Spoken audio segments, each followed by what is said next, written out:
Olá, seja bem-vindo ao programa Café com Direito, aqui na sua TV Master, diretamente do restaurante Família Mucim. Se você está atento ao programa, eu quero que você não desligue e continue assistindo, porque estamos retornando com o debate para a vaga do 5º Constitucional ao Tribunal Regional do Trabalho da 13ª Região. O primeiro debate nós realizamos com 3 candidatos, que foi Leonardo Trajano, Paulo Maia e José Mário Porto, exatamente. E agora eu estou aqui acompanhando de mais 2 advogados que também vão entrar nessa disputa a vaga de desembargador do tribunal, que é Hermano Gadelha e Brasil, né? Meus colegas advogados. E nós vamos aqui tratar de assuntos que é inerente à profissão de advogado e principalmente para os meus 2 colegas que são especialistas e militantes na área do direito do trabalho. E a gente vai começar aqui pela pergunta eu acho que mais pertinente. Qual é a importância, né, dessa vaga do 5º Constitucional para o Tribunal Regional do Trabalho para um advogado? E qual é a importância direta para o tutelado da Justiça do Trabalho? Primeiro, cumprimentar, né, Sheila? E cumprimentar também ao amigo Gadelha, certo? Um prazer estar com vocês aqui, obrigado pelo convite. Então, é o seguinte, a importância da vaga para o TRT do trabalho, certo? Eu diria diretamente para a sociedade, porque é uma forma de que a justiça encontra, certo? Muito salutar, de oxigenar aquilo que é interna corporis.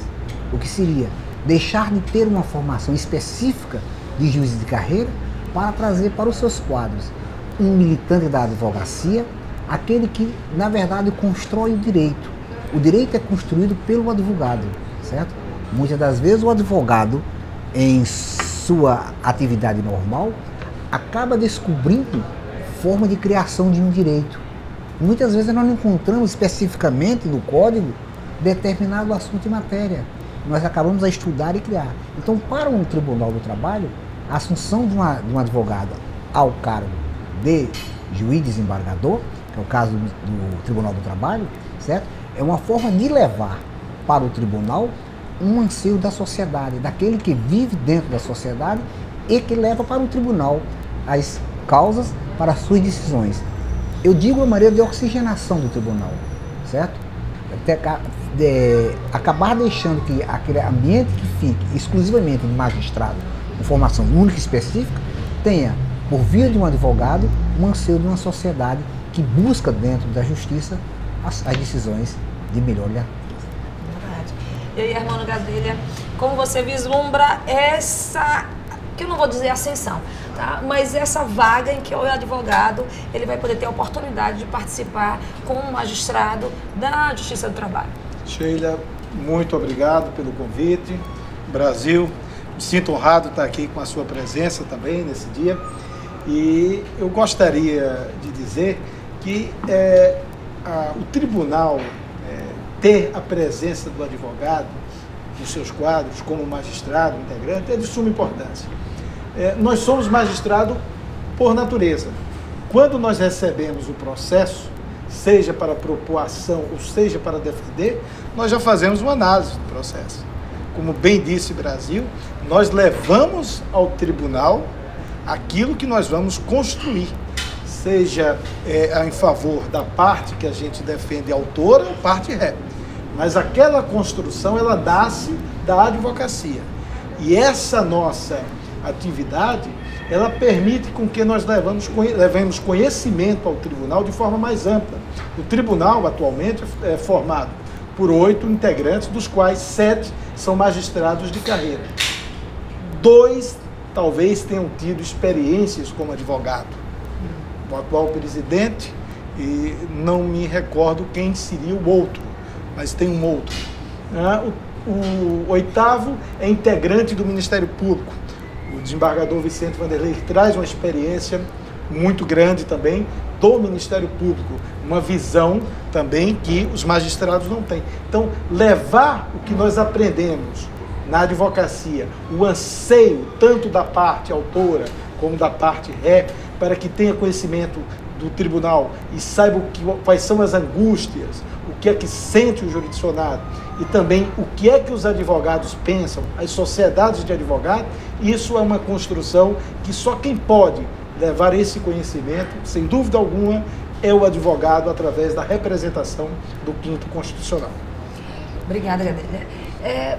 Durante esse processo de seleção dessa vaga, qual é a tua análise? É um processo que já está findo?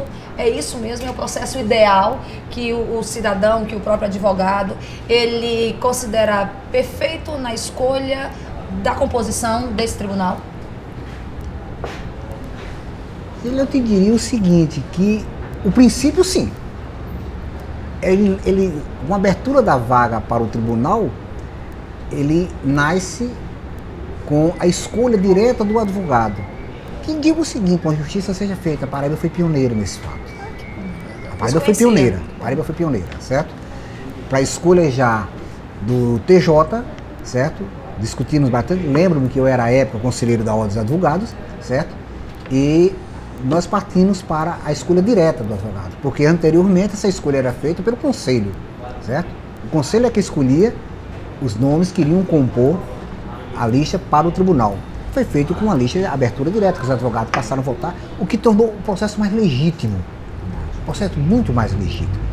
Nesse princípio, eu entendo aí bem que, na verdade, há essa legalidade. A segunda fase também entendo que própria. Numa lista sexta, o tribunal faz a avaliação, certo? De 3 nomes que irá compor. Eu discordo da fase final. A fase final vai para o executivo, que é um poder, certo? Que compõe junto com o judiciário e o legislativo os 3 poderes da República. Na minha visão, essa divisão final deveria caber também ao próprio judiciário, ao Tribunal Superior, no caso da Justiça do Trabalho, ao TST. Ao TST vira caber isso aqui, certo? Porque se tornaria aí, verdadeiramente, a independência dos poderes na escolha dos seus componentes. Não ia ao Executivo. O Executivo acabou no final, tendo ele que escolha, com a participação do Legislativo. O TST vai ter apenas uma análise dos 3 nomes que foram escolhidos pelo Tribunal do Trabalho, certo? Da composição de esses nomes, vai ao Ministério da Justiça para fazer uma outra análise muito mais curricular de posicionamento, mas a decisão final acaba sendo do Executivo e do Legislativo. Aí me parece, numa visão de divisão de poderes, que o Poder Judiciário acaba, ao final, sendo lançado a questão de ter que depender do Poder Executivo para a definição. Quando eu entendo que o legítimo seria que o próprio Poder Judiciário, na sua instância maior, superior, decidisse o componente. Poderíamos até argumentar o seguinte, mas ficaria na mão só do TST, numa segunda instância? Ora, nós criamos o CNJ. Verdade. Por que não ir para o CNJ? Aumentar, dar mais essa atribuição ao CNJ. Aí, porque o CNJ ele está muito mais legitimado nesse aspecto, porque ele acaba trazendo não apenas a posição exclusiva do Judiciário. Ele traz a posição do Legislativo, ele traz a posição do Executivo e ele traz a posição da sociedade, certo? Então, se hoje é o único órgão que nós temos diretamente de controle do Judiciário, que eu fiz um controle constitucional, certo? Tem algumas coisas que eu faço uma certa restrições. No próximo bloco a gente pode botar em pauta que o CNJ. Mas entendo eu que se pudesse ter uma abertura maior, que caberia o CNJ a fazer essa posição. Para mim, ele estaria bem mais legitimado a fazer do que diretamente apenas ao Poder Executivo e Legislativo que o faz. E aí, Gadelha? De fato, está legitimado essa seleção para a vaga do 5º? Ou você acha que, de uma forma, a gente fica vinculado ou acaba gerando uma dependência política nessa última fase da seleção? Até a segunda fase, como bem disse o nosso colega Brasil, eu acho que é por demais legítimo. A questão é dessa vulnerabilidade da interferência do Executivo para decidir quem vai ser o representante de uma categoria. Nós passamos por um processo democrático, né, e é importante que os advogados estejam atentos. Vocês não vão votar no vereador, vocês não vão votar no deputado, no senador, vocês vão escolher um cidadão para um cargo vitalício, para representá-lo pela vida inteira como magistrado. Então é muito importante a consciência na hora de votar, conhecer bem. Depois o tribunal, ele já sabe quem são os seus candidatos, né? O tribunal tem conhecimento dos 6 e tem conhecimento quem são, como é a ética, como é o comportamento, o dia a dia daquele advogado, se milita, se realmente ele trabalha corretamente ou não. O tribunal conhece muito bem todos os 11 candidatos. Agora, passar pelo executivo realmente merece uma reflexão. Por quê? Porque aí a gente passa a ter, naquele momento, uma dependência de políticos. E a gente fica vulnerável em algum momento. Tá vendo? Essa crítica, ela foi concordada aqui, nessa mesa redonda, e também anteriormente no debate que foi feito entre os outros 3 candidatos. Mas agora, a gente já pontuou essa questão da dependência. E outro ponto que também deve ser considerável é como os outros advogados, os outros colegas, eles estão se posicionando nesse processo de seleção. Os outros colegas advogados, eles se envolvem, eles tomam conhecimento. Está sendo divulgado essa possibilidade entre os advogados. Como é que vocês sentem essa participação dos colegas nesse processo? Olha, eu vejo a questão do processo ainda, aí eu faço uma crítica a nós advogados. Eu entendo que aí caberia a ordem dos advogados. Aí é uma questão da ordem. Eu acho que o processo deve ser de maior divulgação, demonstrar a importância da escolha do advogado para compor um tribunal. Eu até defendo um ponto mais longe. Eu entendo que não deveria ser vitalício, certo? O cargo deveria ser temporário. Ele podia ser de 8 anos, certo? Porque é uma oxigenação que se leva para o judiciário do advogado. No momento em que o advogado alçado à condição de juiz, certo? De juiz, por vitaliciedade, ele perde completamente a condição de advogado e passa a ser exclusivamente juiz, certo? Quando ele foi alçado ao tribunal, ele foi alçado numa condição de preencher uma vaga de advogado. Mas muitas das vezes, o advogado vai ali e passa 20 anos, 30 anos. Leva uma vida completa. Mas não haveria essa necessidade, até por uma questão de segurança?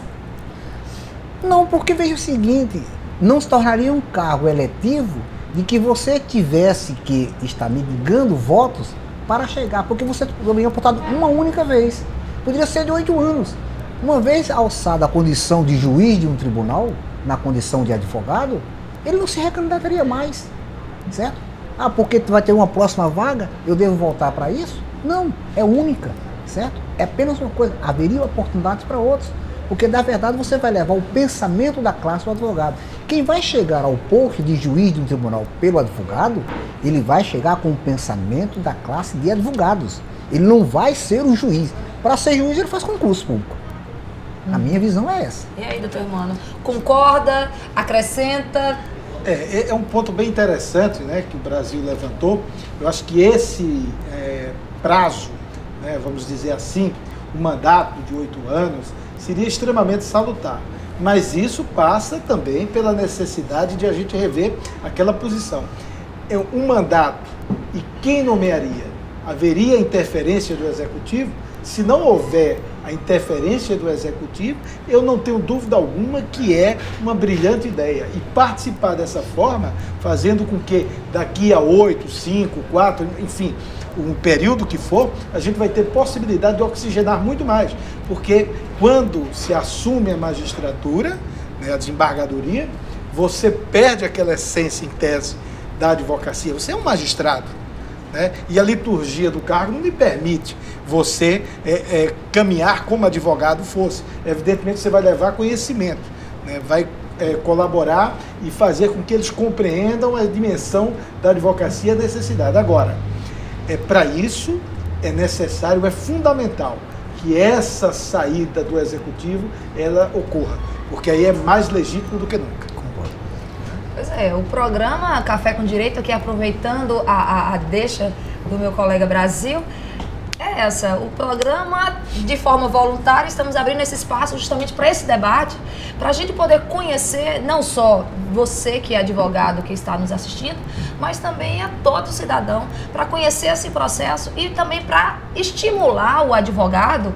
E aí eu defendo um pouquinho que eu acredito que os nossos colegas deveriam cada vez mais se adentrar no mundo da política, né? E conhecer e se preocupar também com um pouco na questão da política interna da própria OAB, né? E isso não deixa de ser a escolha de um colega para ocupar uma vaga no TRT, ela é de extrema importância para a categoria, e aí o advogado tem sim que se envolver, tem que buscar e ser estimulado a isso, né? E esse é o nosso papel do programa, é isso que eu tento aqui fazer como interessada na advocacia e apaixonada que eu sou pela classe de advogado. Então você que quer conhecer um pouquinho mais, não saia daí não, permaneça assistindo o programa Café com Direito, que a gente retorna no próximo bloco aqui do restaurante Família Mussini para discutir com você essas e outras possibilidades que a gente vai atribuir ao nosso colega que vai ocupar a vaga de desembargador do Tribunal Regional do Trabalho. Já já retornamos aqui na TV Master, a primeira e única toda nossa.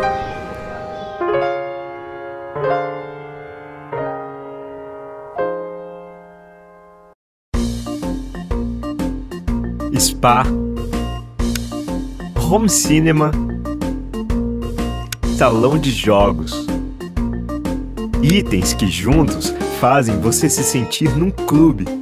Foi pensando nisso que criamos o Master Club Residência. Opções de lazer que podem ser aproveitadas por toda a família.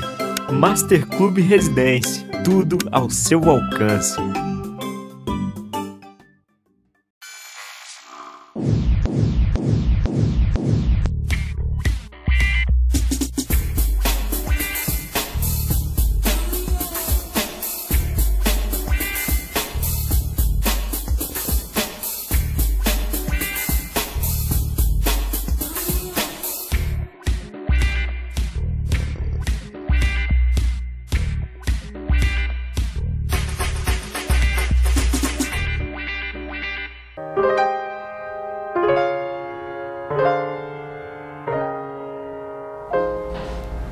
Retornamos aqui diretamente da Família Mussini com o programa Café com Direito. E eu estou aqui na companhia de Hermano Gadelha e de Brasil, dois advogados da área do direito do trabalho. A gente está discutindo aqui não só a campanha deles, que isso aí vai ficar com o próximo programa, mas como toda a composição sobre esse processo de seleção. E eu deixei uma pergunta mais polêmica para a gente começar agora no segundo bloco. E aí, Brasil, eu vou começar com o nosso colega Hermano Gadelha. Tem uma campanha posta, muito bem trabalhada, da Associação dos Magistrados para acabar com o 5º Constitucional. Qual é a sua posição sobre isso, doutor Hermano? Pois é, né, se a gente olhar, né, no início da nossa conversa aqui, nós falamos da importância da presença do advogado, né, pelo 5º Constitucional, integrando um tribunal. É fundamental. E talvez a leitura equivocada que tenha sido feita e vem sendo feita pelas associações, talvez seja decorrente do fato de que o Superior Tribunal de Justiça, ele chegou a ter uma composição de quase 80% de integrantes, ministros, como egressos do 5º Constitucional. Ascendia aos tribunais e ali chegavam àquele tribunal. Talvez isso tenha despertado toda essa ira, toda essa discussão. Nós tivemos aqui experiência belíssima com o último representante do 5º Constitucional, a primeira instância, evidentemente. Gostaria até de ver reconduzido o ex-presidente para o cargo de presidência, né? E eu vejo isso aí, talvez a gente possa interpretar isso aí como mal entendido. Como mal entendido. A própria associação dos magistrados, algum tempo atrás, lutava pela criação do Conselho. Há pouco tempo atrás, estão brigando agora para tirar alguns poderes do Conselho Nacional de Justiça. Então, é uma coisa que vai e volta. Eu não acredito que isso vá à frente. Também, eu acho que um diálogo é que vai fazer com que todos compreendam a necessidade e a importância da presença do 5º Constitucional nos tribunais. E aí, Brasil? Eu concordo com o Hermano e vou um pouco mais além. Vou dizer o seguinte: justiça é sociedade, certo? Se nós ficarmos a imaginar que a justiça deve ser formada exclusivamente por magistrados de carreira, nós vamos engessar essa sociedade. O que o advogado contribui para a justiça é levar para esse órgão judiciário o anseio de uma sociedade, aquela vivência que ele tem da formação de um direito. O advogado forma direito. O direito nasce com o advogado em si, certo? Se você lembrar um pouco e voltar um pouco, por exemplo, na Inglaterra, o direito era costumeiro. Ele chegava aos tribunais depois de ser formado pelo costume do dia a dia. E quem fazia isso? Os advogados. Hoje nós criamos tese também. Elas começam a ser sedimentadas e transformam-se muitas vezes numa jurisprudência, numa súmula e acaba numa legislação. O ativismo jurídico. É exatamente isso, certo? Então, se imaginar que vamos ter um judiciário exclusivamente de juízes de carreira, nós estamos eliminando a sociedade de participação. É uma forma só. E já não se cabe mais imaginar que uma sociedade seja fechada hermeneuticamente com apenas carreira. Não estou aqui a criticar juiz A ou B ou situações A ou B. Não, eu estou falando de sociedade. Uma sociedade que pretende ser perfeita e não será perfeita nunca, porque nós somos imperfeitos, certo? Ela precisa dessa oxigenação. Ela precisa que alguém que saia da base do direito, que é onde a formação do direito é na advocacia, é aí que nós levamos para a apreciação de diário o direito da sociedade. O juiz não vai em busca do direito da sociedade. Quem leva para o judiciário o direito da sociedade é o advogado, ele que forma essa condição. Então, eliminar essa parte daí, ao meu entender, é você eliminar a participação da sociedade, não é do advogado. Olha, eu vou aproveitar aqui, apesar de estarem candidatos, eu vou aproveitar, eu tenho que fazer essa pergunta.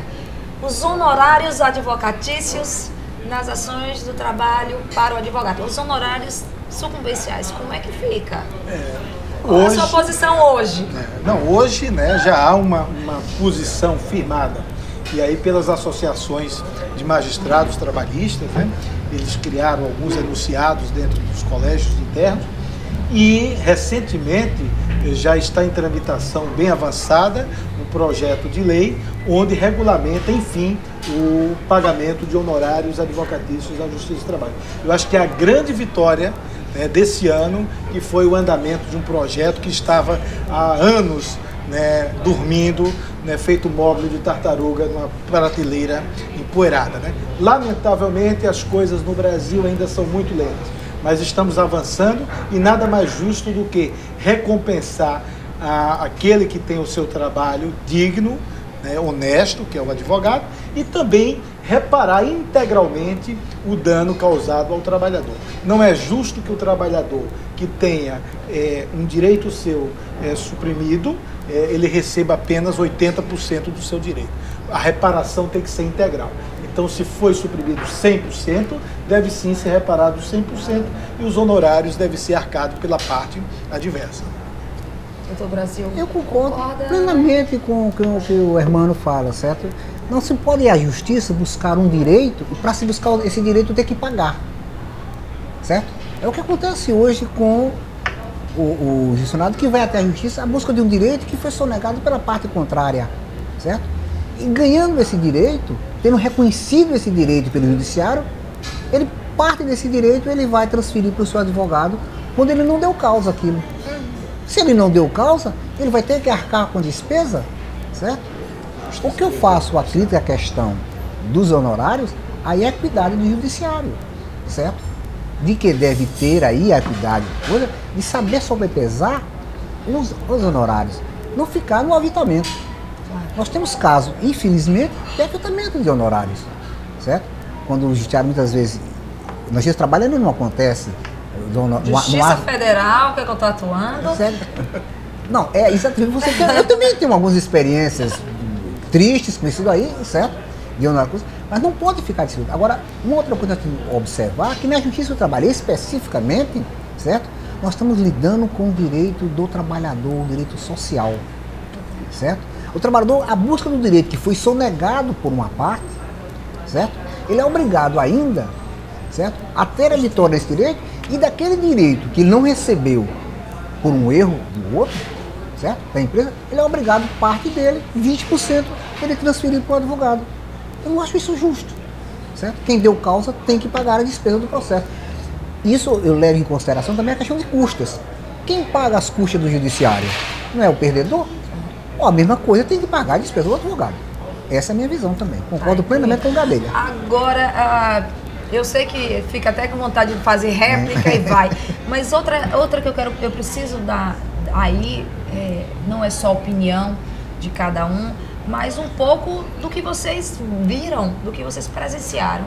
O TRT da 13ª Região, no período em que vocês iniciaram na carreira de advogado, que vocês advogaram na Justiça do Trabalho, como vocês conseguem perceber a evolução, os problemas que foram notórios no Brasil, os problemas que tivemos no tribunal daqui, e como se encontra hoje o nosso Tribunal Regional do Trabalho?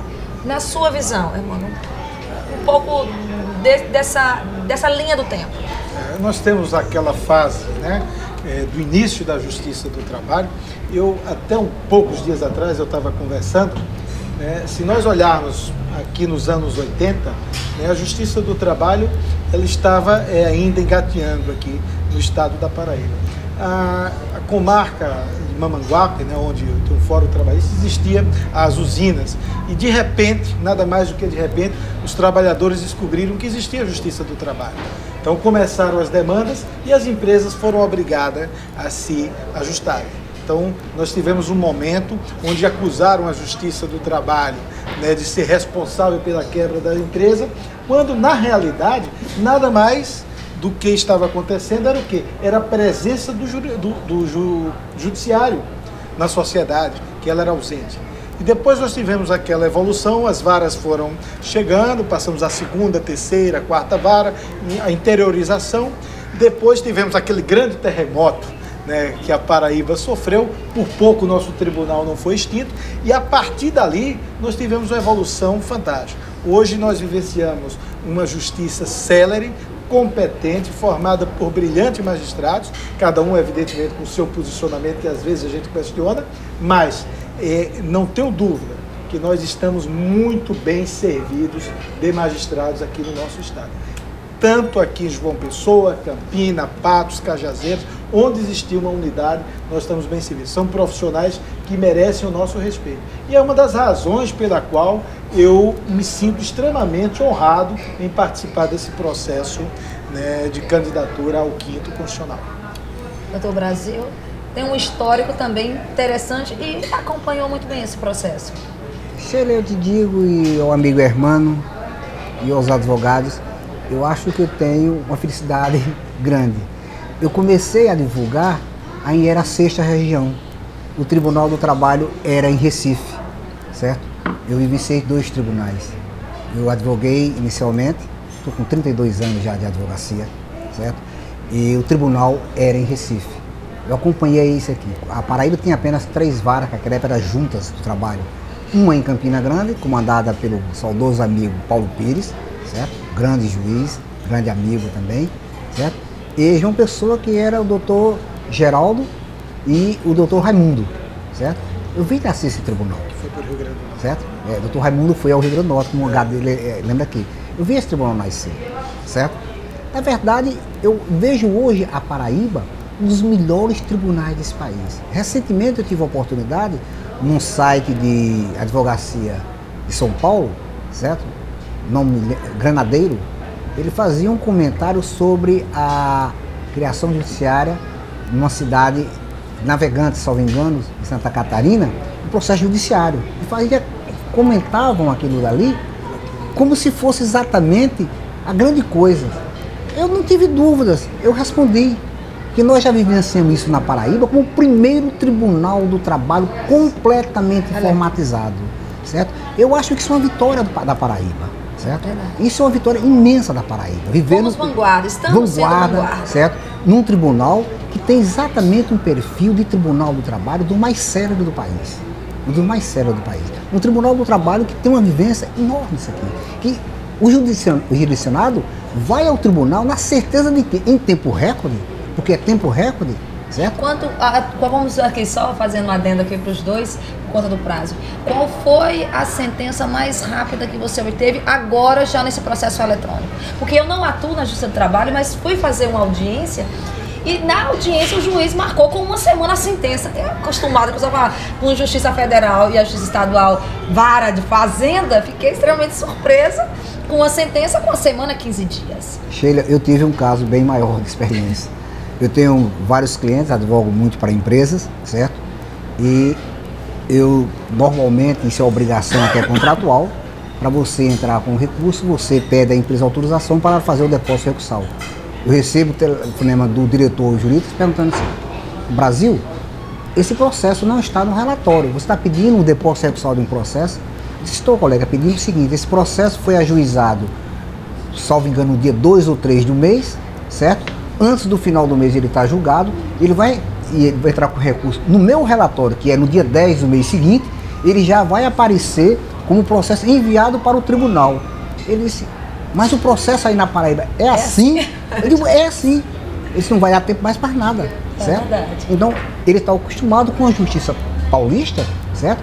Que para a primeira audiência, ela acontece 8, 10 meses, um ano depois. Eu tenho pode parecer anedota, mas uma colega, a minha colega do escritório, que advoga na área da Justiça do Trabalho, ela comprou uma passagem aérea, a empresa, para ela poder defender a empresa em São Paulo, com uma audiência que foi marcada para um ano posterior. Eles acostumados aqui com a audiência marcada, né, com uma semana, 2 semanas já está marcada. Quando foram olhar, verdadeiramente era em 2012 ainda essa audiência. Ficou todo mundo rindo, porque o processo é completamente diferente. Então, tem jeito. Nós temos um tribunal do trabalho que é exemplo no Brasil. Esse tribunal deve ser copiado. Uma das coisas que me chamou bem a atenção é a questão do processo eletrônico. O processo eletrônico do Tribunal do Trabalho da Paraíba, ele deve ser copiado em todo o país. Em todo o país. Mas vai chegar a isso. Certo? Mas eu fico observando isso, eu volto à questão do Tribunal de Navegantes, da Justiça do Trabalho de Navegantes, que foi posta no site como se fosse uma descoberta.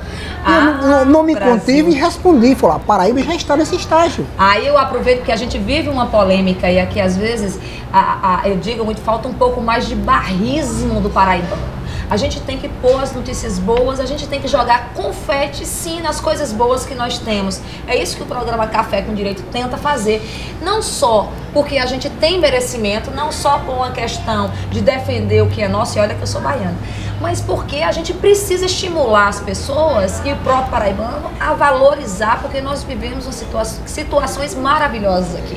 Do judiciário, não só na Justiça do Trabalho, mas nas outras justiças, a comum, a Justiça Federal, também a gente tem coisas interessantes. Isso não significa que não tenham seus problemas, mas quando a gente faz uma comparação macro com o Brasil, estamos sim muito bem posicionados. E essa oportunidade nos programas, né, que vai ao ar, ou mesmo pelo YouTube, pela internet, ou mesmo pela própria TV Mágica, que a gente tem que ressaltar o que nós temos de bom, né? E é isso que a gente está fazendo aqui através desse debate, jogando confete sim no Tribunal Regional, aqui como os nossos entrevistados fizeram, mas a gente tem que fazer por obrigação e esse espaço está para isso.